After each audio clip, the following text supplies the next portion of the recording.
ಕರ್ತನಲ್ಲಿ ಪ್ರಿಯ ಸಹೋದರ ಸಹೋದರಿಯರೇ, ನಿಮ್ಮೆಲ್ಲರನ್ನು ಯೇಸುಕ್ರಿಸ್ತನ ನಾಮದಲ್ಲಿ ಸ್ವಾಗತಿಸುತ್ತೇನೆ.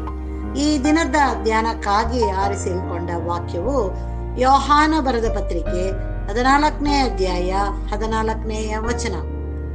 ನೀವು ನನ್ನ ಹೆಸರಿನಲ್ಲಿ ನನ್ನನ್ನು ಏನಾದರೂ ಬೇಡಿಕೊಂಡರೆ ಅದನ್ನು ನೆರವೇರಿಸುವನು ಎಂಬುದಾಗಿ. ಪ್ರಿಯರೇ, ಈ ದಿನದ ವಾಕ್ಯಕ್ಕಾಗಿ ಸ್ತೋತ್ರ ಮಾಡೋಣ. ಈ ದಿನದ ವಾಕ್ಯದಲ್ಲಿ ನಾವು ಕರ್ತನ ಹೆಸರಿನಲ್ಲಿ ಏನಾದರೂ ಬೇಡಿಕೊಂಡರೆ ಅದನ್ನು ನೆರವೇರಿಸುವನು ಎಂದು ಹೇಳಿದ್ದಾರೆ. ಹೌದು, ಮೊದಲನೆಯದಾಗಿ ನಾವು ಯಾವ ರೀತಿಯಲ್ಲಿ ಪ್ರಾರ್ಥಿಸಬೇಕು, ಏನನ್ನು ಬೇಡಿಕೊಳ್ಳಬೇಕು ಮತ್ತು ಯಾವ ಹೆಸರಿನಲ್ಲಿ ಬೇಡಿಕೊಳ್ಳಬೇಕು ಎಂದು ತಿಳಿದಿರಬೇಕು.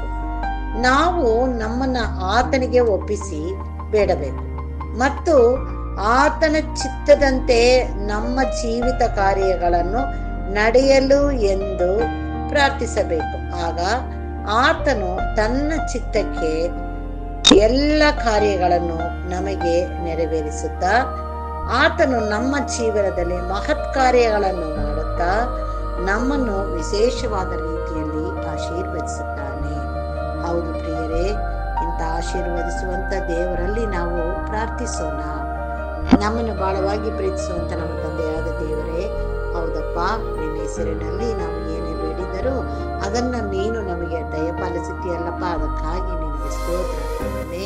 ನಮ್ಮ ಆಯುಷ್ಯ ದಿನದಲ್ಲಿ ಒಂದು ದಿನವನ್ನು ಹೆಚ್ಚು ಮಾಡಿಕೊಟ್ಟಿರೋದಕ್ಕಾಗಿ ನಿನಗೆ ಸ್ತೋತ್ರ ಕರ್ತನೇ. ಈ ದಿನದ ವಾಕ್ಯವನ್ನು ಧ್ಯಾನ ಮಾಡುತ್ತಾ ಮತ್ತೊಬ್ಬರಿಗೆ ಯಾವ ರೀತಿಯಲ್ಲಿ ಪ್ರಾರ್ಥಿಸಬೇಕು ಎಂದು ಹೇಳುತ್ತಾ ನಾವು ಜೀವಿಸಲಿಕ್ಕಾಗುವಂತೆ ನೀನು ನಮ್ಮನ್ನು ಕರುಣಿಸಿ ನಡೆಸು ಸ್ವಾಮಿ. ಲೋಕದಲ್ಲಿ ನೋಡುವಾಗ ಅನೇಕ ಜನರು ಯಾವ ರೀತಿಯಲ್ಲಿ ಇದ್ದಾರೆ ಎಂದು ನೀವು ಗೊತ್ತಿದೆ ಸ್ವಾಮಿ. ಎಲ್ಲರೂ ಕೂಡ ನಿನ್ನ ಬಳಿ ಬರಬೇಕು. ನಾವು ಕೂಡ ನಿನ್ನ ವಾಕ್ಯವನ್ನು ಎಲ್ಲರಿಗೂ ಹೇಳಬೇಕು.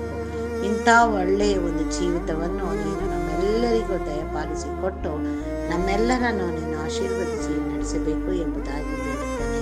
ಹೌದು ತಂದೆಯೇ, ಈ ದಿನದ ವಾಕ್ಯದಲ್ಲಿ ನಾವು ತಿಳಿದುಕೊಂಡಿರುವಂಥದ್ದನ್ನ ಮತ್ತೊಬ್ಬರಿಗೆ ಹೇಳಿ ಕರ್ತನೆಯ ವಾಕ್ಯದ ಪ್ರಕಾರ ನಡೆಯಲು ಅವರನ್ನು ಕೂಡ ನಿನ್ನ ಬಳಿ ತರಲಿಕ್ಕಾಗುವಂತೆ ನಿನ್ನ ಕೃಪೆಯನ್ನು ನೀನು ನಮಗೆ ಕೊಟ್ಟು ನಡೆಸಬೇಕು ಎಂಬುದಾಗಿ ನಮ್ಮ ರಕ್ಷಕನು ಒಡೆಯನೂ ಆಗಿರುವಂತ ಯೇಸು ಕ್ರಿಸ್ತನ ಮುಖಾಂತರದಲ್ಲಿ ಬೇಡಿದ್ದನ್ನು ಹೊಂದಿದ್ದೇವೆ ತಂದೆಯೇ, ಆಮೇನ್.